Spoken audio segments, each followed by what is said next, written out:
So as you guys know, I switched from Canon to Lumix a few months ago. And as you know, there was a lot of talk about the L-mount alliance. Didn't have enough lenses. It just couldn't do this, couldn't do that. What I have discovered, the third-party lenses that are now pouring into the L-mount allowance make this just a fantastic system. At first they said, you know, Leica and Sigma and Lumix just weren't making enough lenses. Now they're making plenty of lenses, and companies like Mica, TT Artisans, and more companies are making more and more lenses to make it even that much better. And when I use the word budget lenses, I'm not referring to a really crappy little lens. I'm referring to some really good lenses that I've got myself that are just really fantastic lenses. And most all of them come in at under $300. And just for kicks, you guys will notice I'm wearing my Panasonic Pony of Hope shirt from Casey at Conspiracy's website. I thought this would be a good video to wear it on. This is the pony that's out of focus because Panasonic used to have such terrible time focus, and now they've got all that fixed. But I thought this shirt would be appropriate to wear for this video. So let's get started. Let's take a look at some of the new lenses that are coming in for the L mount. All right here we will see the 50mm Mikey 1.8 coming in at $165. That's just unheard of for a full frame lens, $165. And Mikey makes some really good lenses. I've got a couple of their lenses. I'll show you the ones that I have. Just astounding. $165. 7 Artisans has an 18mm. It only goes down to 5.6, but it is only $89. And both of those are autofocus lenses. So that's kind of hard to beat that price. And then you've got the Mikey 85. This one's at $359, and I've got this lens right here. This is the Mikey 85. I've done some photo shoots with it. You guys have seen it before. It's got the aperture dial, goes down to 1.8. This one on here goes down to 1.4. Mine goes down to 1.8. That is, I'm not sure why that one goes down to 1.4 and this one goes down to 1.8. This is the Mikey Pro. Not sure what the difference is, slight difference, but I think I paid also $359 for mine. Great lens, very sharp. I think you saw some pictures of Tashandra I did with it the other day. And then we have the Sirui Nightwalker. Now this is a cinema lens. And it's a T1.2 and it is listed at $279. That will be a manual focus lens, but most of those kind of lenses are manual focus. They are making some now that are autofocus, so I'm interested in seeing some of those. This is a manual focus lens. This is a Pergear 35mm f1.4. It's listed at $109. It's the prices that I want you to see these guys, because when I switched from Canon, they were going all RF. A good lens would run you $2,000. I can buy 10, 20 lenses for the price of one of those. This is ridiculous. I'm not hating on Canon. I'm just saying I didn't like the direction that they were headed with the RF series. I just think it was just going to price people out. I didn't like the way, you know, they were doing Sigma. Sigma makes some great glass. My favorite lens that I used with Canon, I used Canon for 42 years. One of my favorite lenses I ever used was a Sigma lens. And now you can only get those on the R series, the ones that are APS-C. That's still not making them for full frame yet. This is the Mikey 7.5, basically a fisheye f2.8. It's $149.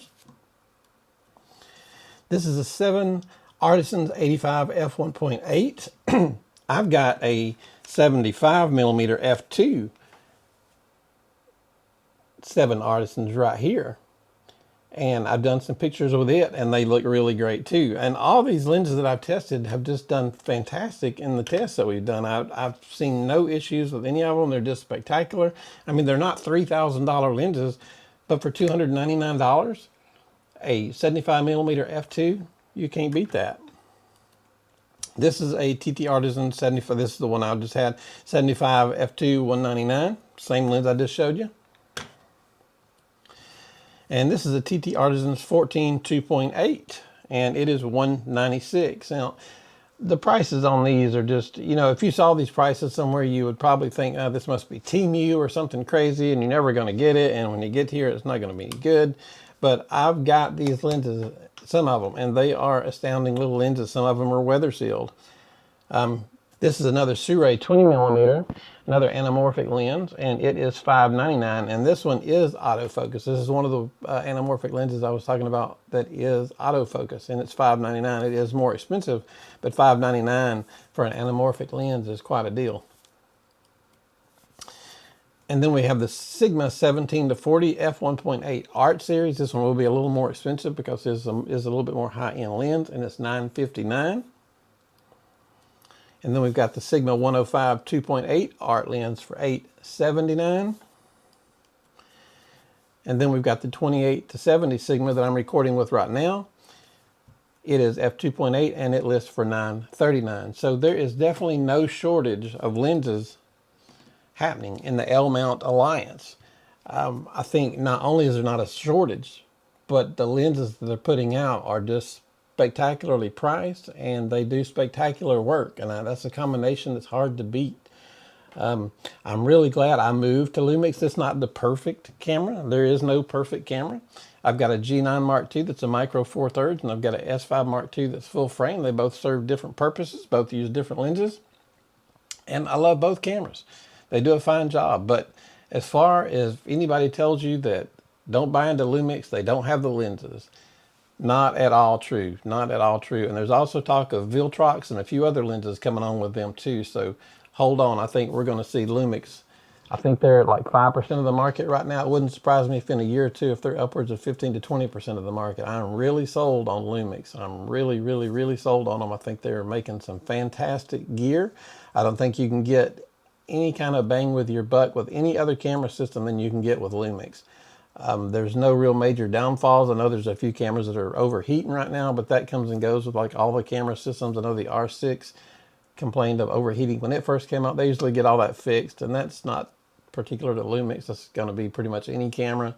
They try to stuff so much in these cameras. I think they try to overdo it sometimes, and they run into these overheating problems. But like my Lumix S5 II has a vent in top, so I imagine I could probably run it in the desert all day long and probably not get much overheating. Haven't tried it yet, although I would like to do a desert shoot. But anyway, guys, don't let anybody tell you that Lumix doesn't have what you need. Their cameras offer you more than most other cameras do, and now the lenses are starting to pile up, so that they are just turning into a fantastic system. I am more than thrilled that I have switched to Lumix. Nothing against Canon. Canon did me great for 42 years. But it was time for me in this time of my life to move on to a different system, and Lumix has been the way for me to go. Well, guys, it's a short video today. I just wanted to point that out and let you guys know what I have seen in the Lumix system and how I feel about being in the Lumix system.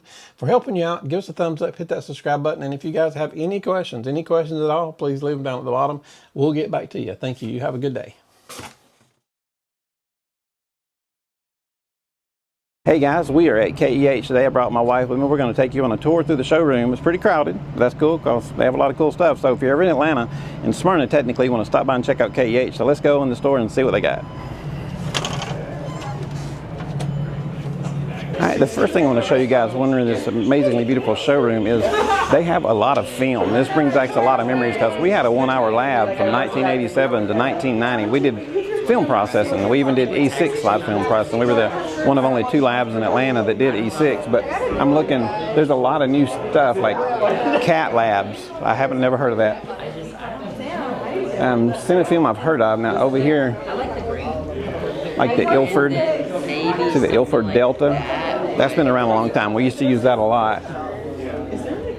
Ilford also made a C41 process, which was a black and white film, but you process it just like you would color. So that was very cool at the time. That was like 1985. I think that came out somewhere in there. And they have a lot of accessories down here, memory cards, hard drives. They even do have some slide film, some extra chrome. So let's leave here and let's walk over and check out the showcase. All right, so as you can see, this is the showcase of cameras that they have. Now, this is not everything they have. They have a whole warehouse that's full of stuff. This is just in the showroom, just to give you a little bit of a taste of what they've got. So, like, for example, this is the Canon EOS R. It was out, I think, right before the Canon R6. It has the 15 to 35 RF lens on it. It's a really cool body. I've always liked it. One memory card is, I think, the reason that I bought my R6 over this one is it only has one memory card, but it is a great camera. Now, one thing I love about KEH is I hardly ever, and you guys know, I've said it over and over, I've been doing this for more than 40 years. They always have something cool here that you may have never seen or seen very rarely. So let's see what I can find out there if there's anything kind of cool right here. And we got our Canon section here, Nikon. Looks like Canon, Nikon lenses, and then Sony. I'm going to look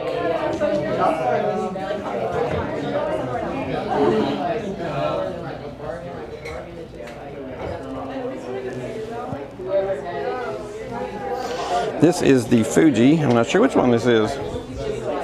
XH2, the Fuji XH2. I'm not real familiar with the Fuji because I've been a Canon and Lumix guy for 40 years, but I'm wanting to try some of the Fuji stuff. I want to try the film sims they have. Like they have like where you can get the Kodak sims, the Fuji, the film sims is what I'm talking about. So you can go back and find like Kodak Gold 100, Fuji 400, all those are put in here so that when you're shooting, it's going to try its best to give you that simulation as if you're shooting that type of film.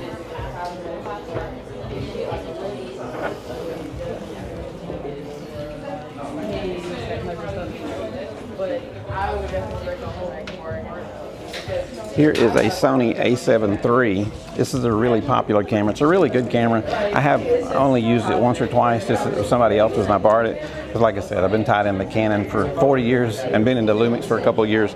But Sony does make some really good stuff. They're probably the best at focusing. Them and Canon are the two best at focusing. So again, KEH has everything you need.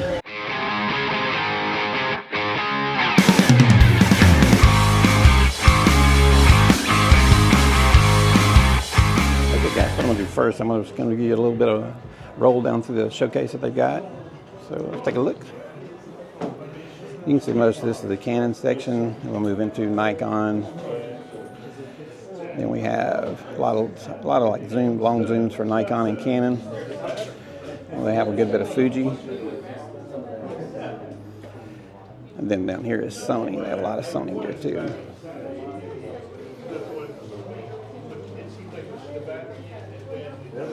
So you can see, and again, they have a whole warehouse full of stuff. That's just what they have in the showroom. And here, I'll show you the rest of the showroom that's out front.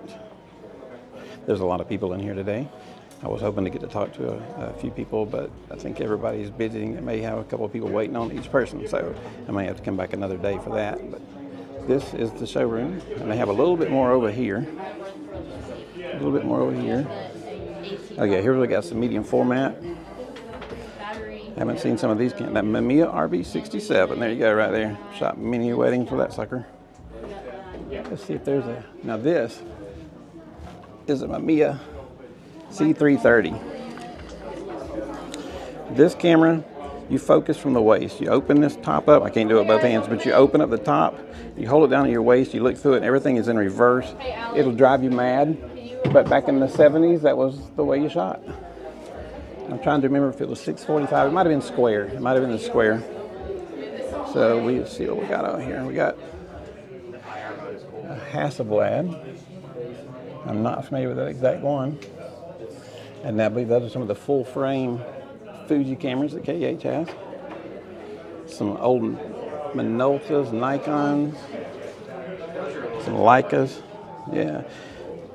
Some of the bellows down at the bottom. So they have a little bit of everything here at KEH. Everything that you're looking for, they've got it. Probably got 4 of them. And if you get thirsty, they got some Coke, so you're good to go. That's what we have over here. So kind of got like an Apple look to it with the layout over here. Got 3 Nikons laying out with the screens and some photos on the wall. So they got camera bags. I'm trying to give you a little bit of an overview. It's just really crowded in here today. So I was hoping to get an appointment made, but we've been so busy, we haven't been able to get an appointment actually made. So we had to come at the last second when we had a chance. I'm going to come in a little bit closer on some of this film that we've got. Some of this film, some of this, like Cat Labs. I'm not real familiar with Cat Labs. I don't know who makes them. It's medium format. There's your Kodak Porta 400, Ektachrome, that slide film. More Cat Labs. I have to check out this Cat Labs. Fujifilm, that's all we used to sell. We used to use Fuji paper and Fujifilm in our lab. That's what we sold. We didn't sell any Kodak. I never was a big fan of Kodak. I did like their 400 occasionally. Now here's some of the Ilford I showed you, I think in an earlier video. Ilford used to make a black and white film that was C41 process. Let me see what it is now. Here's the back. Let's see what it says. Yeah, I can't tell if that's a C41 process, but they used to make it so that you could process it just like you're shooting a roll of color. You could process it in the same machine that you processed your color, which was called C41 at the time. And the only thing was, when it came to printed in black and white, it was a little bit harder because you had to get the color out of it, because it would throw in a little magenta, a little green, so it took some time. Here they have some like Delkin memory cards, some camera straps, some that go around your neck. And there's more cards over to that side. Now I saw, this is a photographer in Atlanta. I saw a video he made the other day. Cam Kirk, I watched a video he made on KEH the other day. Apparently he's made camera care kit, lens cleaning kit. He was here maybe 6 months or a year ago. He's got a studio in Atlanta. I've never met him because I'm not in Atlanta. I think he's like downtown Atlanta. I'm on the Metro Atlanta. But I saw this the other day and I thought that looked pretty cool. So I have never met you, Cam, but if you happen to see this video, wish you the best of luck. Maybe we can meet one day. You're a lot younger than I am, so. And then they've got the tripods in the window, and then there's my wife over at the end, smiling, waiting on me, holding the camera. So, but that's about it, guys. I just want to give you a rundown of KEH, what it looked like. That is their showroom. There's a whole warehouse in the back where they have more stuff, but this is stuff they have on display. They have so much stuff. I think they're the biggest used camera store in the country, possibly the world. I'm not sure, but I know they are in the USA. So anyway, if you're ever in Smyrna, it's right near Atlanta, check out KEH. The website is keh.com. And if we're helping you guys out or have any questions, give us a big thumbs up and hit subscribe. Thanks. Hey guys, I just want to take this second of your time. If you guys would please hit like and subscribe, it would go a long ways toward helping our channel and help us keep making these videos. Thank you.